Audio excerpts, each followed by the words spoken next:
Hello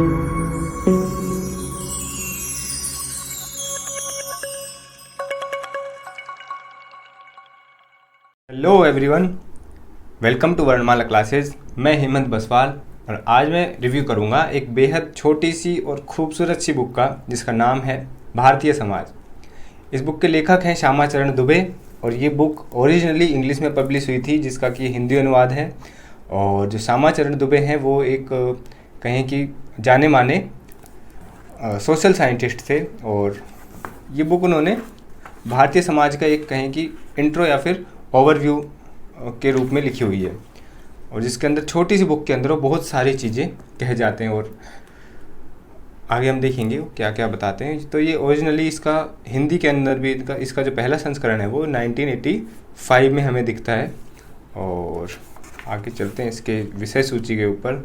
तो विषय सूची भी इसकी काफ़ी छोटी सी है, जैसे कि ये बुक काफ़ी पतली सी है। तो इसके अगर मैं पाठकों की बात करूं तो इसके पाठक मुझे लगता है कि जो लोग भी जिन्होंने भी पढ़ाई करी है ग्रेजुएशन तक या फिर जो भी भारत को जानना चाहते हैं उनके लिए, सबके लिए महत्वपूर्ण है या फिर मस्ट रीड बुक मैं इसको कहूँगा। क्योंकि एक तो ये बहुत छोटी है, दूसरा इसके अंदर छोटी सी बुक के अंदर पूरे भारतीय समाज का एक तरह से कहें कि विश्लेषण दिया हुआ है।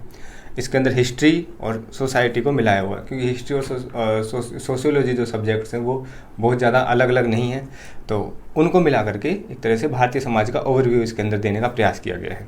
इसमें पहला अगर चैप्टर देखें तो भारतीय समाज का निर्माण किस प्रकार से होता है, तो इसमें प्राचीन भारतीय समाज से लेकर के और जो आधुनिक काल तक है उसका इसमें पहले चैप्टर के अंदर ही विवरण दिया गया। तो शॉर्ट हिस्ट्री एक तरह से हमें पूरे भारत की इसके अंदर देखने के लिए मिल जाती है।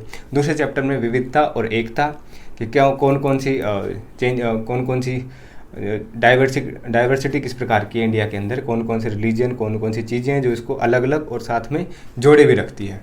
और दूसरा वर्ण और जाति, जो सबसे खास जो महत्वपूर्ण चीज़ है भारत देश की, कि इसके अंदर जाति व्यवस्था है जो हमें और जगहों पर देखने के लिए नहीं मिलती है। तो इसके बारे में एक चैप्टर में इसके अंदर ये वर्णन करते हैं। तो सारी विशेषताओं के बारे में बात करते हैं। दूसरा जो परिवार का जो यहाँ पर सिस्टम है उसकी बात करते हैं, जो इतना स्ट्रॉन्ग है कि वो मुझे नहीं लगता है कभी ख़त्म हो भी पाएगा।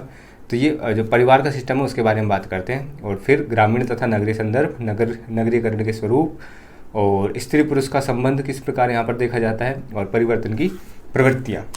तो मुख्य रूप से जो इसके पाठक हैं वो यूपीएससी एस्पिरेंट्स हैं, जो कि सोशल इश्यूज़ वाला जो पोर्शन है वो इससे कवर होता है। उसके लिए एक स्टैटिक बुक है, हालांकि उसमें जो क्वेश्चंस आते हैं वो डायनेमिक्स उसके अलग होते हैं और जो नई जो करंट्स होते हैं उनसे वो ज़्यादातर क्वेश्चन आते हैं। लेकिन ये एक बार पढ़नी उनके लिए ज़रूरी हो जाती है या फिर किसी कोचिंग के नोट से भी काम चलाते हैं। लेकिन अब अगर हम एक अच्छी बुक पढ़ें तो हमें अंडरस्टैंडिंग और समझ और अपनी नॉलेज पे ज़्यादा कॉन्फिडेंस हमें रहता है। तो ये पहला चैप्टर है जो काफ़ी छोटा है। इसके अंदर वो पूरे जो भाषाई आधार पे जो विभाजन है पूरे देश के अंदर नस्ल का या फिर कहें कि लोगों का और पूरे कहीं विश्व के अंदर किस प्रकार से इस विभाजन को देखा जाता है उसके बारे में बात की हुई है। उसके बाद जो आर्य वाली जो डिबेट है उसके अंदर उसकी वजह में बात की जाती है एक तरह से प्राचीन से लेकर के और आधुनिक भारत तक का इसमें शॉर्ट ओवरव्यू इसमें दिया जाता है। ये आ गया शक और शैव बन गई ये सब।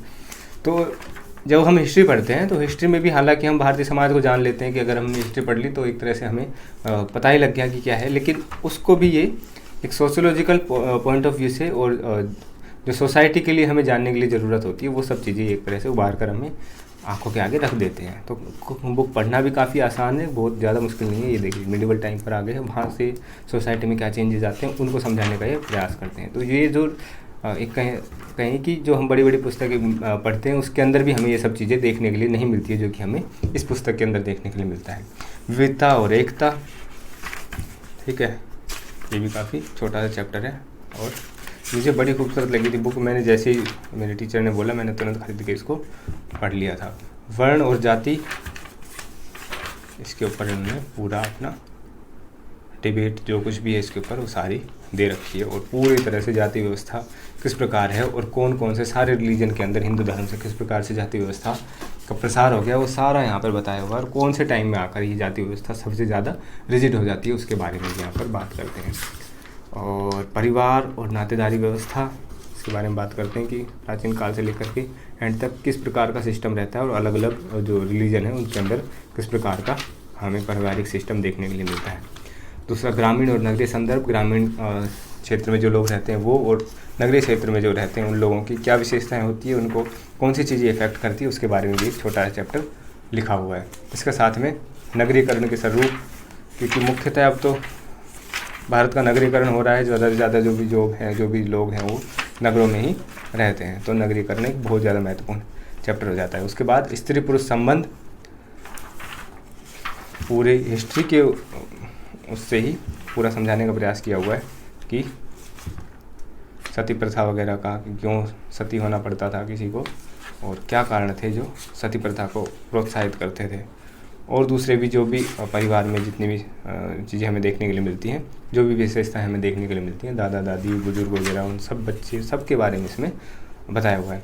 परिवर्तन एवं परिवर्तन की प्रवृत्तियाँ किस प्रकार भारत के जो कहें कि सोसाइटी उसमें चेंज आता है, उसको ये यहाँ पर दिखाते हैं। अर्थव्यवस्था उसके अंदर, और राज्य व्यवस्था, पॉलिटी के बारे में बात करते हैं, और संस्कृति और समाज निरंतरता का परिवर्तन।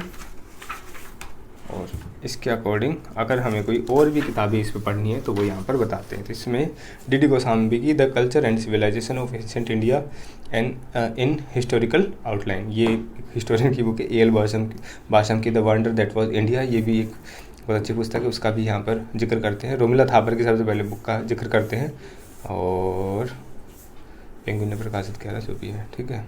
तो मुख्यतः इतिहासकारों के इतिहास के बगैर समाजशास्त्र का भी अध्ययन नहीं हो सकता है, तो उसके अकॉर्डिंग ही यहाँ पर पूरा अपना जो विश्लेषण है वो पेश करने का प्रयास करते हैं। लास्ट में इन्होंने शब्दावली दी गई है, मुख्य महत्वपूर्ण जो शब्द हैं कौन कौन से आते हैं, फरमान, दास, दस्यु, ये जो भी है सारे यहाँ पर दिया हुआ है। इसमें हमें हालांकि वो रेफरेंसेस नहीं देखने के लिए मिलते हैं, लेकिन एक तरह से यहाँ पर ये बता देते हैं।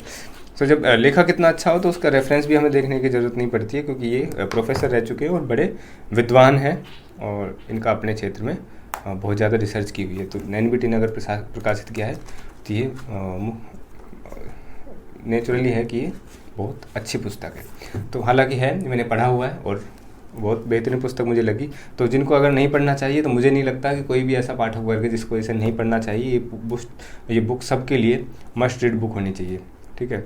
और अगर एग्जाम पॉइंट ऑफ व्यू से कहूँ तो किसी भी एग्जाम के लिए मेरे को नहीं लगता ये, बस जनरल रीडर के लिए या फिर जो UPSC के जो एग्जाम्स हैं उनके लिए, और जो हमारी साधारण समझ है भारत के बारे में उसको जानने के लिए, उसको ज़्यादा बेहतर करने के लिए बुक हमें ज़रूर पढ़नी चाहिए।